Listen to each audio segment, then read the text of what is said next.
Perkenalkan, saya Wahyu Rumawan Rahab dan Mas Royken Firdaus untuk izinkan mempresentasi terkait metode penelitian dengan judul dampak pertumbuhan P2P lending terhadap piutang usaha perusahaan di Pulau Jawa tahun 2022 sampai 2024. Bisa untuk next, Mas. Untuk yang dimana pertama kali untuk satu pendahuluan next. Nah, di mana di latar belakang ini Pulau Jawa merupakan wilayah dengan penyaluran P2P lending tertinggi di Indonesia, didukung oleh kepadatan penduduk dan banyaknya perusahaan besar yang beroperasi. Pertumbuhan pembiayaan digital ini meningkatkan akses pendanaan bagi pelaku usaha, namun juga berpotensi mempengaruhi struktur keuangan perusahaan, terutama dalam pengelolaan piutang usaha, trade credit.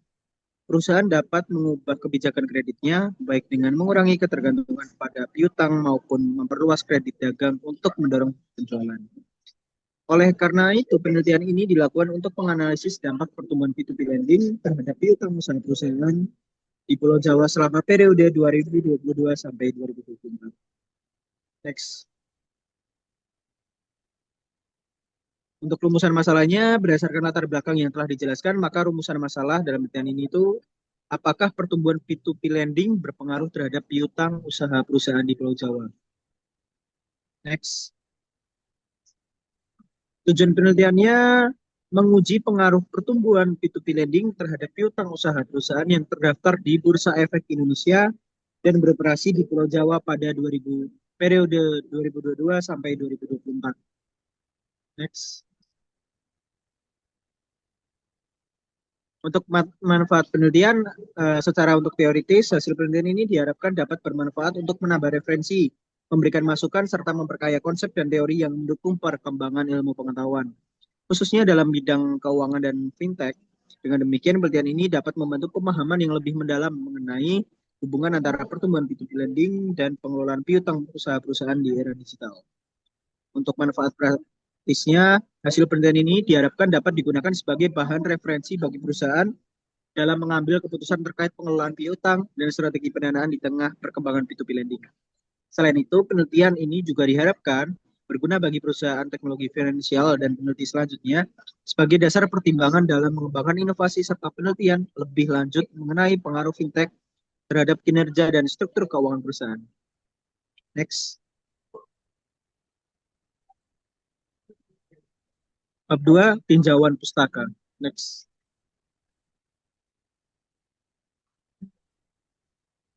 Untuk landasan teorinya menggunakan 3 landasan teori, yaitu trade credit teori, menjelaskan hubungan antara akses pembiayaan eksternal dan kebijakan piutang usaha. Peningkatan akses pendanaan dapat menurunkan kebutuhan perusahaan dalam memberikan kredit dagang. Untuk teori kedua, fintech dan P2P lending teori menunjukkan bagaimana perkembangan P2P lending mempengaruhi perilaku pendanaan perusahaan dan struktur keuangan di pasar.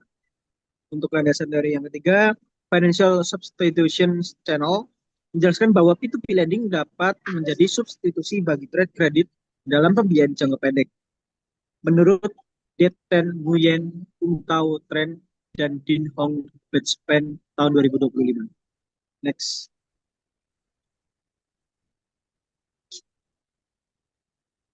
Untuk dasar hipotesisnya, pertumbuhan P2P lending mencerminkan kemajuan teknologi finansial dalam menyalurkan pembiayaan secara langsung tanpa melalui perbankan. Meningkatnya aktivitas P2P lending memberikan alternatif sumber pendanaan bagi perusahaan, sehingga berpotensi mengurangi ketergantungan terhadap piutang usaha trade credit sebagai sumber pembiayaan jangka pendek. Dengan kata lain, pertumbuhan P2P lending diperkirakan berpengaruh negatif terhadap tingkat piutang usaha perusahaan. Untuk hipotesis penelitiannya, satu, pertumbuhan P2P lending berpengaruh negatif terhadap piutang usaha perusahaan di Pulau Jawa. Next. Untuk kerangka pemikirannya, untuk variabel independennya, pertumbuhan perusahaan fintech lending dengan jumlah transaksi borrower T-1. Untuk variabel dependennya, piutang perusahaan, account receivable, total aset. Dan untuk variabel kontrolnya, size, leverage, cash, ROA, sales growth. Jadi untuk diasumsikan berdasarkan model kerangka pemikiran tersebut dapat diketahui bahwa penelitian ini akan menguji seberapa besar pengaruh pertumbuhan P2P lending terhadap piutang usaha perusahaan di Pulau Jawa yang dikontrol dengan variabel ukuran perusahaan, size, leverage, cash holdings, profitabilitas ROA, dan pertumbuhan penjualan sales growth. Next. Selanjutnya masuk ke bab 3 yaitu metode penelitian. Penelitian. Yang pertama ini ada desain penelitian. Penelitian ini menggunakan pendekatan kuantitatif dengan metode regresi data panel untuk menganalisis pengaruh pertumbuhan peer-to-peer lending terhadap piutang usaha perusahaan di Pulau Jawa selama periode 2022 sampai 2024. Lalu data yang digunakan merupakan data sekunder yang diperoleh dari Bursa Efek Indonesia dan Otoritas Jasa Keuangan. Pendekatan ini dipilih karena dapat mengukur hubungan antar variabel secara objektif berdasarkan angka dan data empiris. Lalu selanjutnya ada pengukuran variabel.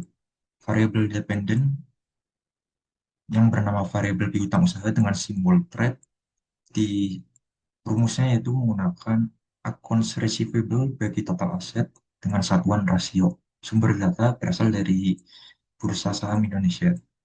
Yang kedua ada variabel independen utama. Nama variabelnya ini pertumbuhan peer-to-peer lending dengan simbol P2P growth yang didefinisikan sebagai pertumbuhan pinjaman peer-to-peer per provinsi lalu dinormalisasi dengan populasi. Satuannya yaitu persentase. Lalu sumber datanya berasal dari OJK dan juga BPS.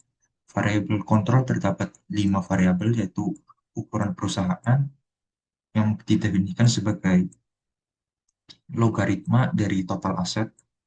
Lalu variabel kontrol 2 leverage yang didefinisikan sebagai total debt bagi total aset. Lalu variabel kontrol ketiga yaitu cash dibagi total aset. Variabel kontrol keempat yaitu profitabilitas yang didefinisikan sebagai net income bagi total aset.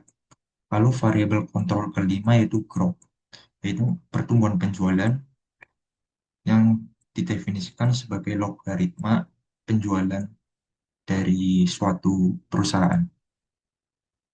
Selanjutnya masuk ke teknik pengambilan sampel. Sampel penelitian untuk perusahaan ditentukan dengan metode purposive sampling berdasarkan kriteria tertentu. Kriteria tersebut meliputi perusahaan yang terdaftar di Bursa Efek Indonesia, berkantor pusat di Pulau Jawa, memiliki laporan keuangan lengkap selama 2022 sampai 2024.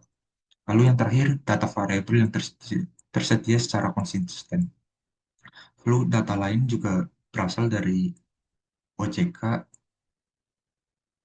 dan di Bursa Efek Indonesia. Lalu selanjutnya teknik pengumpulan data.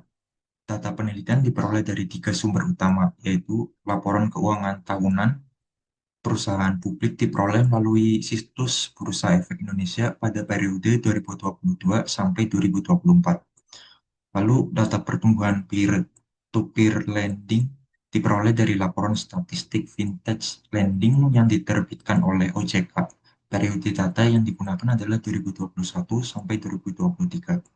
Karena variabel peer-to-peer lending growth diukur dengan pendekatan lag T-1. Artinya tahun yang sebelumnya mempengaruhi tahun yang sekarang.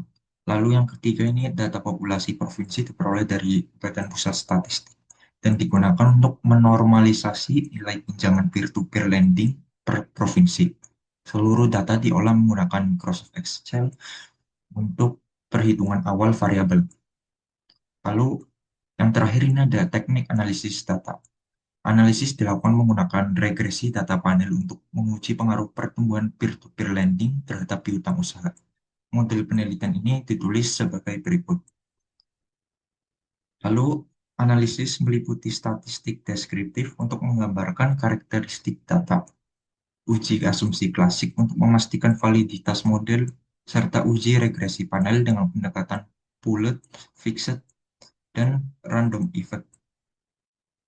Model terbaik ditentukan melalui Hausman test dan pengujian hipotesis dilakukan dengan uji F, uji T, serta koefisien determinasi R-square. Oke, sekian presentasi dari kelompok 15. Apabila ada kekurangan, mohon maaf. Wassalamualaikum warahmatullahi wabarakatuh.